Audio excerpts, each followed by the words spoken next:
Hello everyone, welcome to Dinesh Science Solutions DS2. Okay, so as we have started the third lesson of physics series, that is a thermodynamics. Okay, thermodynamics ये lesson अपन ने यहाँ पर start किया है. In the last lectures we have completed about the heat, internal energy and work. Okay, what is the relation between the heat, internal energy and work, ये अपन ने finish किया था. Okay, and one of the important point that is a first law of thermodynamics. ठीक है, first law of thermodynamics क्या है ये भी अपन ने लास्ट लेक्चर के अंदर यहाँ पर कंप्लीट किया है. Okay, what is the equation for the first law of thermodynamics? that is a delta q will be equals to delta u plus delta w. Okay, delta q will be equals to delta u plus delta w. This is a fundamental equation and equation for the first law of thermodynamics. Okay, so in this lecture we are going to start the new point from this lesson, which is most important, that is a heat. Okay, specific heat capacity. Okay, specific heat capacity क्या होती है इसके बारे में अपने को यहाँ पर डिस्कशन करना है. इसके अंदर डिफरेंट इक्वेशंस रहने वाले हैं जो कि काफ़ी ज़्यादा इंपॉर्टेंट रहेंगे. सो ये सभी चीज़ें हम यहाँ पर कवर करेंगे. चलो, so let us start about the specific heat capacity. Okay, let us see what is this specific heat capacity. specific heat capacity क्या होती है? सबसे पहले तो अपने को ये यहाँ पर समझना है. तो ये समझने के लिए कंसिडरेशन अपने को यहाँ पर लेना है, जिसका स्टेटमेंट मैंने यहाँ पर बोर्ड पर लिख रखा है. उसको हम समझेंगे कि क्या ये किस तरीके से वर्क करने वाला है. Okay, so consider a Q amount of heat.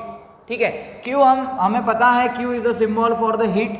Heat के लिए सिंबल होता है Q. Okay, Q is the amount of heat supplied to a substance. ठीक है, हम क्या कर रहे हैं, Q इतनी हीट सप्लाई कर रहे हैं. Okay, Q is the amount of heat supplied to a substance. एक सब्सटेंस के अंदर, एक सब्सटेंस के ऊपर हम यहाँ पर Q अमाउंट ऑफ हीट यहाँ पर क्या कर रहे हैं, सप्लाई कर रहे हैं. ठीक है, जैसे ही आप सप्लाई करोगे कोई भी सब्सटेंस के ऊपर हीट, क्या होगा, उसका टेम्परेचर चेंज होगा, यानी कि टेम्परेचर उसका इंक्रीज होगा. ओके, सो रिजल्ट्स इन, क्या रिजल्ट करेगा वो, results in increase in its temperature. ठीक है, वहां पर क्या होने वाला है, इंक्रीज होने वाला है. क्या इंक्रीज होने वाला है, temperature. Okay, so temperature of that substance get increases. उस सब्सटेंस का टेम्परेचर क्या हो जाएगा, इंक्रीज हो जाएगा. कहाँ से कहाँ तक, T से लेकर के T प्लस डेल्टा T तक उसका जो टेम्परेचर है वो क्या होने वाला है, यहाँ पर इंक्रीज होने वाला है. ओके, सो इसके लिए हम यहाँ पर इक्वेशन किस तरीके से ले सकते हैं. सपोज मैं यहाँ पर कंसिडर करता हूँ S is nothing but the specific heat. S PE specific heat. Okay, S stands for the specific heat. Specific heat का सिंबल है S. ओके, S को मैं यहाँ पर ले सकता हूँ, that is S will be equals to delta Q divided by delta T. This is a fundamental formula. ये एक फंडामेंटल फॉर्मूला है स्पेसिफिक हीट का. ठीक है, जो कि अपने को यहाँ पर याद रखना है. S is nothing but the specific heat. S क्या होता है, स्पेसिफिक हीट होता है. डेल्टा Q क्या है, delta Q is the change in the heat. Q is stands for heat. Q किसका सिंबल है, हीट का सिंबल है. T is nothing but the temperature. Okay, so change in temperature. चलो, जैसे ही हम सब्सटेंस के ऊपर क्या करेंगे, हीट सप्लाई करेंगे, उसका टेम्परेचर क्या होने वाला है, इंक्रीज होने वाला है. कहाँ से कहाँ तक इंक्रीज होगा, T से लेकर के T प्लस डेल्टा T तक ये टेम्परेचर यहाँ पर इंक्रीज होने वाला है. ओके, चलो, अब ये जो डेल्टा Q होता है ये दो फैक्टर्स के ऊपर डिपेंडेंट होता है. ओके, सो डेल्टा Q जो है, delta Q depends on the two factors. दो फैक्टर्स कौन से हैं, पहला फैक्टर है that is M. What is M? M is nothing but the mass of that substance on which you are applying or supplying the heat is there. ठीक है, जो substance के ऊपर आप यहाँ पर हीट का सप्लाई कर रहे हो, हीट आप उसके ऊपर प्रोवाइड कर रहे हो, तो उसका कुछ ना कुछ वहाँ पर मास कंसिडर करना ही होगा हमें, है ना. तो पूरा लिख लेते हैं. सपोज यहाँ पर MASS, मास ऑफ सब्सटेंस. ठीक है, मास ऑफ सब्सटेंस के ऊपर यहाँ पर डिपेंडेंट होने वाला है क्या, delta Q, that is a heat. Okay, so one of the factor that is a mass. और अनदर फैक्टर क्या हो सकता है, that is nothing but the, अगर आप हीट सप्लाई करोगे कोई भी सब्सटेंस के ऊपर, क्या होगा, उसका टेम्परेचर इंक्रीज होगा. ठीक है, सो टेम्परेचर के ऊपर भी यहाँ पर ये डिपेंडेंट करेगा. सो temperature of substance. Temperature of substance. ठीक है, सब्सटेंस का वहां पर टेम्परेचर भी क्या होने वाला है, इंक्रीज होने वाला है। So increase in the temperature of that substance, उस सब्सटेंस का टेम्परेचर भी क्या होने वाला है, इंक्रीज होने वाला है। So delta Q depends on the two factor, first is the mass of the substance, substance के मास के ऊपर ये डिपेंड रहेगा, और दूसरा फैक्टर क्या है, टेम्परेचर के ऊपर भी यहाँ पर ये डिपेंडेंट होने वाला है। तो ये दो फैक्टर्स के ऊपर ये डिपेंड रहेगा। चलो अब मैं यहाँ पर क्या करता हूँ, ये जो इक्वेशन है इसको हम क्या कर सकते हैं, मास ऑफ द सब्सटेंस से डिवाइड कर लेते हैं। ठीक है, सो मास ऑफ द सब्सटेंस से जैसे ही आप इस इक्वेशन को डिवाइड करोगे तो आपको एक यहाँ पर नया टर्म मिलेगा। ठीक है, क्या कर रहा हूं मैं, ये जो s है उसको क्या करना है, आपने m से डिवाइड कर लेना है, तो आपको वहां पर एक कांस्टेंट फैक्टर मिलेगा। Okay, so I will write here we have to divide s, अपने को यहाँ पर s को डिवाइड करना है। s मतलब क्या है, specific heat. We have to divide the s with m से अपने को यहाँ पर क्या करना है, s को डिवाइड करना है। देखो किस तरीके से मैं डिवीजन लेने वाला हूँ, यहाँ पर हम उसको कंटिन्यू कर लेते हैं। ठीक है, जैसे ही हम यहाँ पर s को यहाँ पर डिवाइड करेंगे m से, m is nothing but the mass of that substance, जिसके ऊपर आप यहाँ पर हीट का प्रोविजन कर रहे हो, हीट आप वहाँ पर सप्लाई कर रहे हो। S क्या है, S is nothing but the specific heat. Okay, जैसे ही आप S डिवाइडेड बाय M करोगे तो आपको एक कांस्टेंट फैक्टर वहां से मिलेगा। Okay, so we have to divide the S with respect to M, then we get, अपने को यहाँ पर क्या मिलने वाला है, we get a constant factor, अपने को यहाँ से कांस्टेंट फैक्टर मिलेगा, that is a small s अपने को यहाँ से मिलने वाला है। ओके, और स्मॉल s क्या होता है, small s is nothing but the specific heat capacity. Okay, capital S is nothing but the specific heat only, but we are studying about the specific heat capacity. Okay, so small s is nothing but the, जो small s होता है ये क्या होता है, specific heat capacity. Okay, ये होता है specific heat capacity. Okay, capacity. Okay, so this is nothing but the specific heat capacity.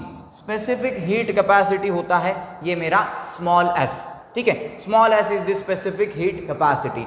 So जैसे ही आप हीट कैपेसिटी को मास से यहाँ पर डिवाइड करोगे तो आपको यहाँ पर एक कांस्टेंट फैक्टर मिलेगा जिसे हम स्मॉल s कहते हैं। Small s is the specific heat capacity. चलो, सो क्या हो जाएगा यहाँ पर ये, चलो देखेंगे कैपिटल S का वैल्यू क्या है।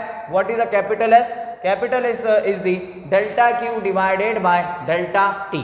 चलो, सो यहाँ पर रखेंगे हम delta Q divided by delta T।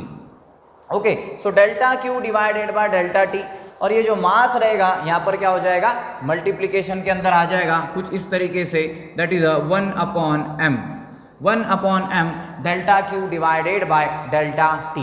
Okay, so S ये क्या है मेरा, S is nothing but the specific heat capacity. So इस तरीके से आप स्पेसिफिक हीट कैपेसिटी को ले सकते हैं। ओके, सो ये जो इक्वेशन रहेगा इसको एक इक्वेशन का नाम दे देते हैं स्मॉल s ही निकालना है आपने। स्मॉल s और कैपिटल S में डिफरेंस दिखना चाहिए उस तरीके से, उतना ही साइज का आपने s निकालना है। अब तो स्मॉल लेटर्स में भी s ऐसा ही लिखा जाता है और कैपिटल में भी हम ऐसा ही लिखते हैं, तो थोड़ा डिफरेंशिएशन होना चाहिए, उस हिसाब से आपने यहाँ पर लिखना है। सो 1 upon m delta Q divided by delta T। ठीक है, सो इस इक्वेशन को भी एक हम यहाँ पर नंबर दे देते हैं, या फिर ये भी एक इक्वेशन अपने काम का यहाँ पर रहने वाला है। ओके, ये जो इक्वेशन अपन ने यहाँ से फाइंड किया इसको हम कहेंगे इक्वेशन नंबर फर्स्ट, इसको हम कहेंगे this will be the equation number second. ठीक है, ये इक्वेशन नंबर सेकंड हो सकता है। सो इस तरीके से आप स्पेसिफिक हीट कैपेसिटी को डिफाइन कर सकते हो, इलैबोरेट कर सकते हो, एक्सप्रेस कर सकते हो। ठीक है, अब यहाँ पर और एक अनदर कंसेप्ट है यहाँ पर, जो कि जैसे आपने यहाँ पर जो S है ये स्पेसिफिक हीट को मास से यहाँ पर डिवाइड किया है। अगर मैं इस स्पेसिफिक हीट को म्यू से डिवाइड करता हूँ, mu is one of the symbol, देखेंगे हम, जैसे ही मैं ये स्पेसिफिक हीट को म्यू से डिवाइड करता हूँ, म्यू ये सिंबल होता है। ठीक है, अब ये क्या होता है ये हम पढ़ेंगे। जैसे मैं S को म्यू से अगर डिवाइड करता हूँ तो हमें एक फैक्टर मिलता है, एक कांस्टेंट फैक्टर अपने को यहाँ से मिलता है जिसका नाम है दैट इज अ C। सी एक कांस्टेंट फैक्टर अपने को यहाँ से मिलता है जैसे ही आप यहाँ पर स्पेसिफिक हीट को म्यू से डिवाइड करते हो, ठीक है। सी क्या होता है, लिखता हूं पहले मैं, C is nothing but the molar specific heat capacity, molar specific heat capacity, ठीक है। ये क्या होता है, ये होता है molar specific heat capacity, okay. So C is nothing but the molar specific heat capacity, C होता है molar specific heat capacity. So जैसे ही आप यहाँ पर स्पेसिफिक हीट को म्यू से डिवाइड करते हो तो आपको यहाँ पर मोलार स्पेसिफिक हीट कैपेसिटी मिलने वाला है, ठीक है। सो ये आपको यहाँ से मिलने वाला है। देखो चलो अब यहाँ पर हम जैसे ऐसा इस तरीके से जैसा हमने यहाँ पर फॉर्मुलेट किया है किसका, स्पेसिफिक हीट कैपेसिटी का, वैसे ही हम मोलार स्पेसिफिक हीट कैपेसिटी का फॉर्मूला भी हम यहाँ से बना सकते हैं, फॉर्मुलेट कर सकते हैं। चलो क्या करना है आपने, S जो है, S का वैल्यू कितना है, delta Q divided by delta T। So delta Q divided by delta T, ठीक है। ये अपने को यहाँ से मिलेगा और यहाँ पर क्या है, नीचे म्यू है तो ये डिवीजन में है, इसको हम क्या करेंगे यहाँ से मल्टीप्लाई कर लेंगे कुछ इस तरीके से 1/म्यू, ठीक है। थोड़ा यहाँ पर जगह बना लेते हैं, इसको हम ब्रैकेट में डाल देंगे इस तरीके से। So this will be the 1/म्यू delta Q divided by delta T, ठीक है। So C is nothing but the molar specific heat capacity. So molar specific heat capacity हमें यहाँ से मिल सकती है। क्या हो सकता है उसका फॉर्मूला, उसको ब्रैकेट में ले लेंगे हम, C will be equals to 1/म्यू in bracket delta Q divided by delta T। इस तरीके से यहाँ पर मोलार स्पेसिफिक हीट कैपेसिटी का फॉर्मूला अपने को यहाँ से मिल सकता है। This is a formula for molar specific heat capacity. इसको हम कह सकते हैं this will be our equation number 3। ये इक्वेशन नंबर 3 यहाँ से बन सकता है। This is a simple equation number 3, okay. So हमने यहाँ पर स्पेसिफिक हीट कैपेसिटी के लिए इक्वेशन किस तरीके से निकाला जाता है, मोलार स्पेसिफिक हीट कैपेसिटी के लिए इक्वेशन किस तरीके से हम यहाँ पर लेते हैं, वो अपन ने यहाँ से कंप्लीट आउट किया है। अब आगे बढ़ाते हैं अपने डिस्कशन को यहाँ पर। सेम सपोज हम यहाँ पर कंसिडर करते हैं सॉलिड अमाउंट ऑफ सब्सटेंस को, okay. If we consider the solid amount of substance, okay, if we consider solid amount of substance, ठीक है। अगर हम यहाँ पर कंसिडर करते हैं कि कुछ सॉलिड अमाउंट ऑफ सब्सटेंस अपने पास है, सॉलिड अमाउंट ऑफ सब्सटेंस अपने पास है, तो उसके लिए हम यहाँ पर 2 डायमेंशन के अंदर और 3 डायमेंशन के अंदर किस तरीके से स्पेसिफिक हीट को यहाँ पर एक्सप्रेस कर सकते हैं, ठीक है। So how to specify the heat capacity in 2 dimension. 2 dimension के अंदर किस तरीके से हम यहाँ पर कंसिडर कर सकते हैं उसके लिए पॉइंट। सो 2 डायमेंशन की अगर मैं यहाँ पर बात करूँ, 2 डायमेंशन, ठीक है। अब ये जो सॉलिड है या फिर ये जो सॉलिड सब्सटेंस यहाँ पर क्या कर रहा है, that is a solid substance यहाँ पर मोशन परफॉर्म कर रहा है, ऑसिलेशंस ये यहाँ पर परफॉर्म कर रहा है, टू एंड फ्रो मोशन ये यहाँ पर परफॉर्म कर रहा है ऑसिलेटर के ऊपर।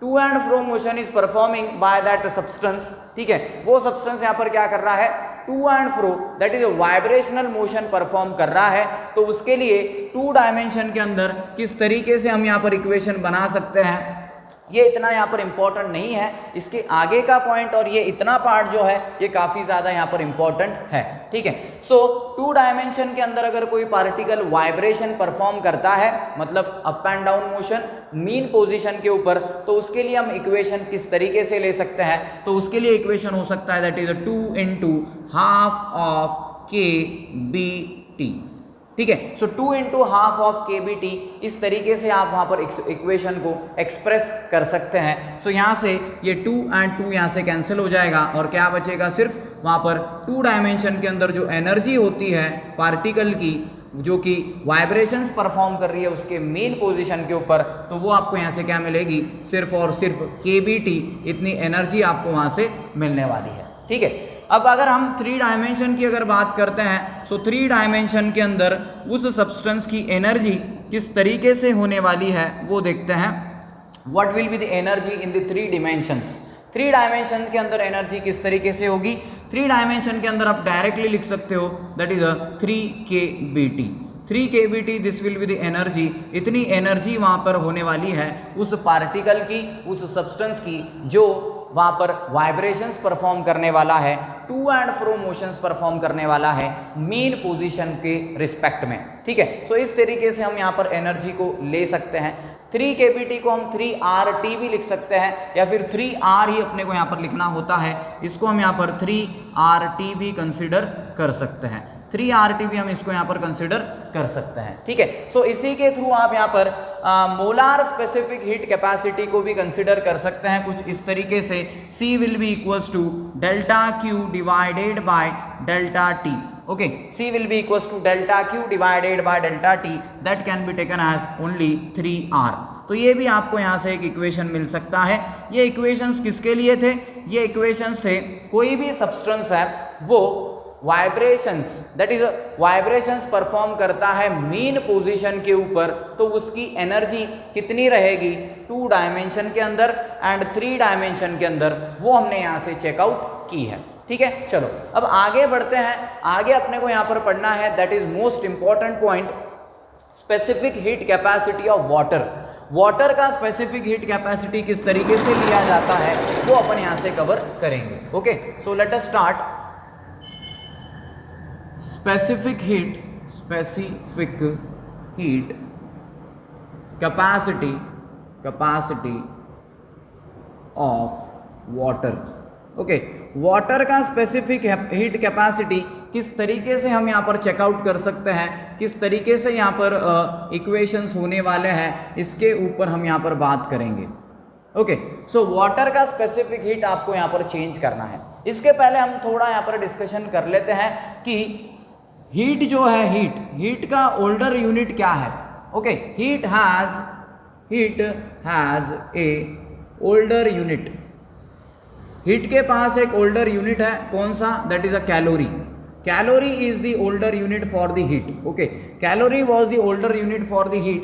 हीट को पहले कैलोरी इस यूनिट के अंदर गिना जाता था, इस यूनिट के अंदर इसको मेजर किया जाता था, लेकिन जैसे ही मॉडर्न फिजिक्स का डेवलपमेंट यहाँ पर हुआ है, हीट को यहाँ पर जूल के फॉर्मेट के अंदर, दैट इज हीट का जो ऐसा यूनिट है वो जूल यहाँ पर कंसिडर किया जाता है, ठीक है। अब 1 कैलोरी कब होता है? 1 कैलोरी को हम किस तरीके से डिफाइन कर सकते हैं, उसका डेफिनेशन मैं पहले यहाँ पर लिखता हूँ। 1 calorie heat is transfer, okay. 1 calorie heat is transfer, 1 calorie heat is transfer, okay. 1 calorie heat is transfer is required, 1 calorie heat supplied is required to raise the temperature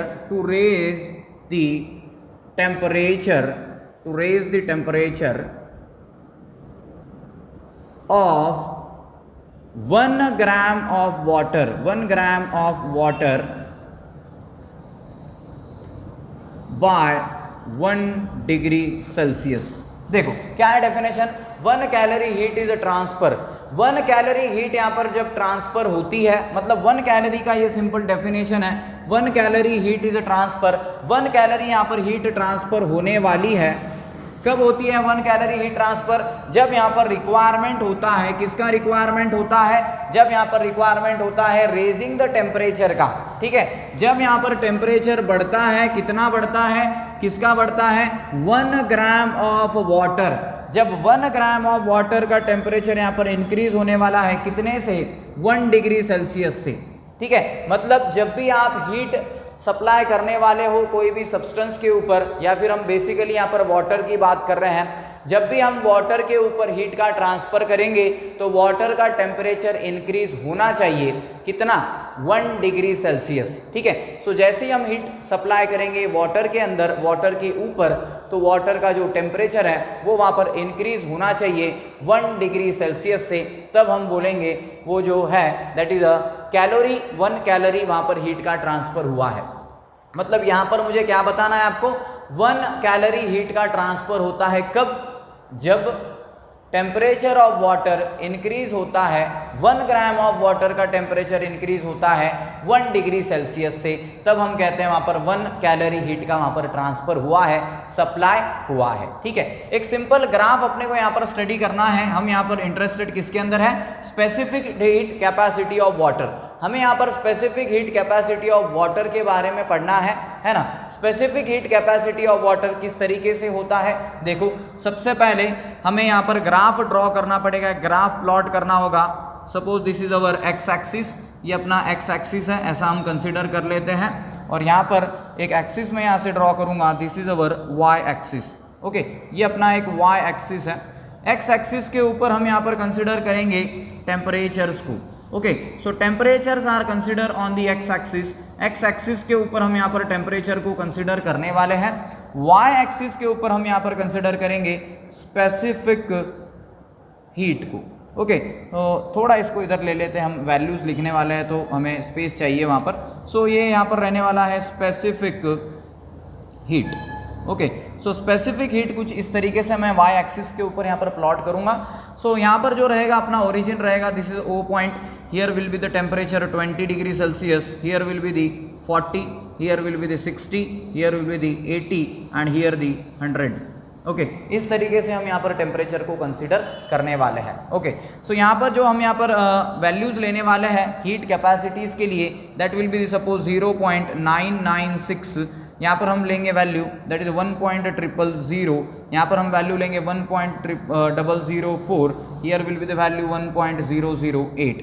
इस तरीके से हम यहाँ पर वैल्यूज कंसिडर करेंगे। ठीक है, इस तरीके से जैसे ही आप यहाँ पर वैल्यूज को कंसिडर करने वाले हो तो आपको यहाँ पर जो ग्राफ मिलने वाला है कुछ इस तरीके से आपको यहाँ पर एक ग्राफ मिलने वाला है। इस तरीके से हमें यहाँ पर एक ग्राफ का प्लॉटिंग मिलने वाला है, या फिर हम ये जो ग्राफ है, एक्चुअली ये जो ग्राफ का डिज़ाइन हम यहाँ पर बोल सकते हैं। सो वो यहाँ पर रहने वाला है कुछ इस तरीके से, यहाँ से ग्राफ स्टार्ट होगा और यहाँ पर वो जा करके एंड करने वाला है। सो इस तरीके से आपको यहाँ पर एक ग्राफ का फॉर्मेट मिलेगा। मतलब ये एक एग्जाम्पल हो गया, बुक के अंदर एक अलग से एग्जाम्पल आपको यहाँ पर दे रखा हो सकता है।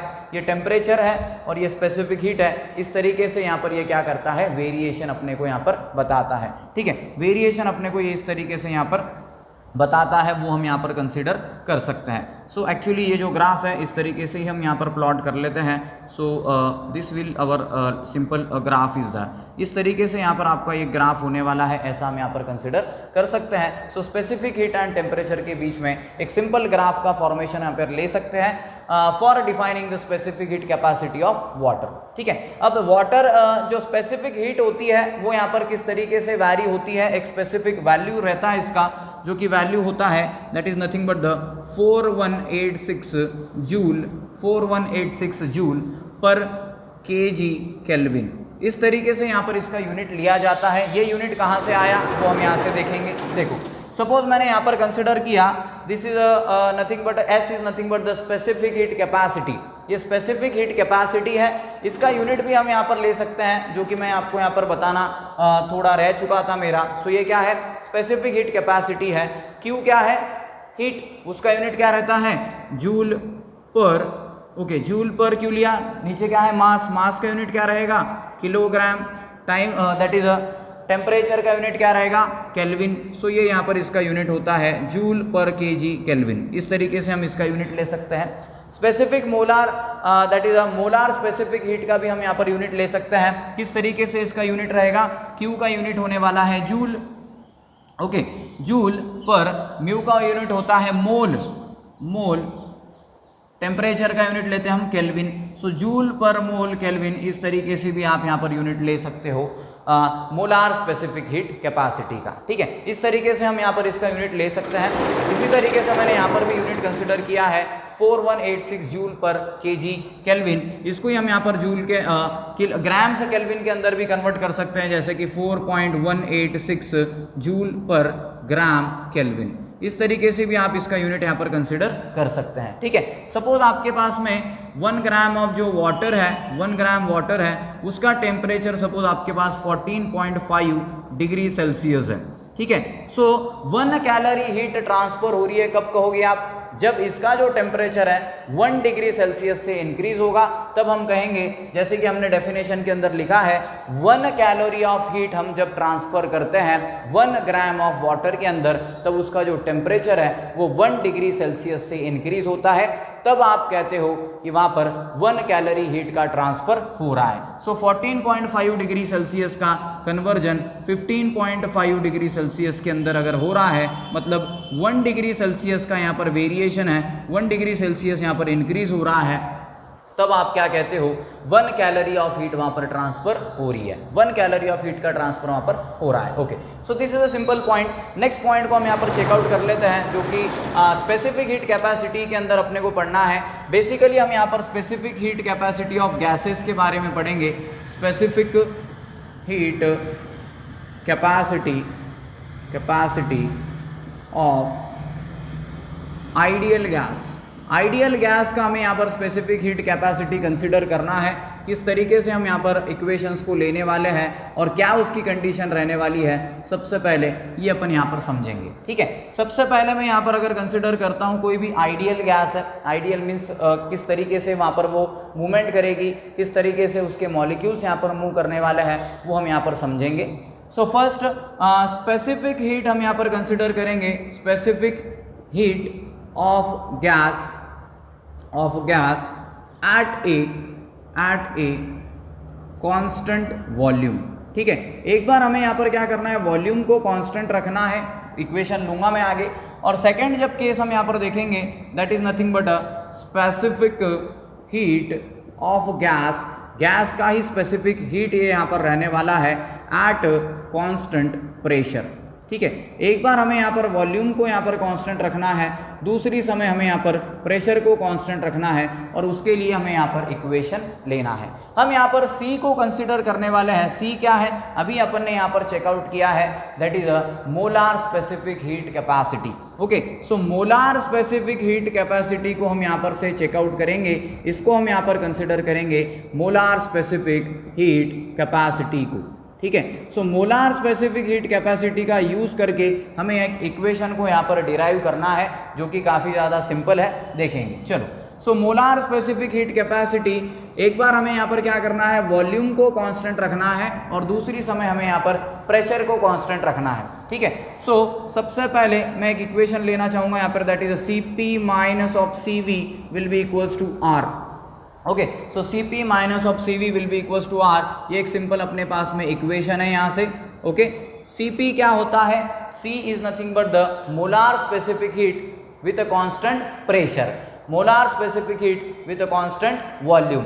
R is nothing but the gas constant. Okay, R is nothing but the universal gas constant, ये होता है यूनिवर्सल गैस कांस्टेंट। ठीक है, सो हमें किस तरीके से इक्वेशन लेना है, सबसे पहले हम यहाँ पर इक्वेशन लेंगे Cv के लिए, that is a constant volume के लिए। कांस्टेंट वॉल्यूम के लिए इक्वेशन लेना है, लेकिन इसके पहले हमें कंसिडर करना होगा एक इक्वेशन जो कि हमने कल पढ़ा था। क्या पढ़ा था हमने, delta Q will be equals to delta U plus delta W। Delta W के जगह पे हम क्या रख सकते हैं, P डेल्टा V को रख सकते हैं। सो ये इक्वेशन अपने को यहाँ पर यूज करना है। इस इक्वेशन का यूज करके हम यहाँ पर Cv के लिए इक्वेशन लिखेंगे, Cv will be equals to delta Q divided by delta T, that is a constant with respect to volume, क्योंकि वॉल्यूम यहाँ पर कांस्टेंट है। Will be equals to U के लिए same delta U divided by delta T, यहाँ पर भी आपको वॉल्यूम कांस्टेंट रखना है। और लास्ट स्टेप के अंदर आपने ये जो वॉल्यूम आपको यहाँ पर दिखाई पड़ रहा है, इसको वैनिश कर देना है, मतलब कि delta U divided by delta T। इस तरीके से आपने इक्वेशन लेना है, इसको मैं कह सकता हूँ इक्वेशन नंबर फर्स्ट। ठीक है, अब ये तो हमें molar specific heat with constant volume ले लिया। हमें अब क्या कांस्टेंट रखना है, प्रेशर कांस्टेंट रखना है। सो Cp के लिए मैं यहाँ पर इक्वेशन क्या लिख सकता हूँ, यहाँ तक तो वो इक्वेशन सेम रहेगा। इसके बाद थोड़ा इक्वेशन यहाँ पर वैरी होने वाला है, किस तरीके से होगा वो मैं आपको यहाँ पर एक्सप्लेन कर देता हूँ। सबसे पहले delta Q divided by delta T, T यहाँ पर आना चाहिए। So delta T in bracket, यहाँ पर क्या लेंगे हम P, क्योंकि कांस्टेंट क्या है, प्रेशर है। यहाँ पर भी सेम डेल्टा U लिया है, डेल्टा T डिवाइडेड यहाँ पर रहेगा P कांस्टेंट प्रेशर। ओके, अब यहाँ पर देखो ये इक्वेशन अगर मैं यहाँ पर देखूंगा, ये U तक हमारा स्टेप आ चुका है। इसके बाद क्या है, प्लस साइन है, यहाँ पर प्लस साइन लेंगे, ये क्या है मेरा P है, यहाँ पर P ले लो आप ब्रैकेट के अंदर डेल्टा V। अब यहाँ पर डेल्टा V है, यहाँ पर हम क्या कर रहे हैं, Q से डिवाइड कर रहे हैं T को, U से डिवाइड कर रहे हैं T को, यहाँ पर क्या करेंगे V से डिवाइड करेंगे T को, so that will be the delta V divided by delta T। इस तरीके से ये इक्वेशन होने वाला है, this will be the equation number second. इस इक्वेशन को हम किस तरीके से मॉडिफिकेशन दे सकते हैं, देखो सो Cp को मैं यहाँ पर कंसिडर कर सकता हूँ, Cp को डेल्टा U है मतलब delta U divided by delta T लिखेंगे, ओके। इसके बाद में P है तो प्लस P करेंगे इन bracket delta V divided by delta T। मतलब पहले और दूसरे इक्वेशन को हम यहाँ पर यूज करके ये इक्वेशन हम यहाँ से ले सकते हैं, ठीक है। इसी इक्वेशन को यहाँ पर आइडियल गैस इक्वेशन को लिया जाता है, that is PV is equals to RT, ठीक है। यहाँ पर N भी यूज किया जाता है लेकिन अपने को वहाँ पर वो कंसिडर करना नहीं है।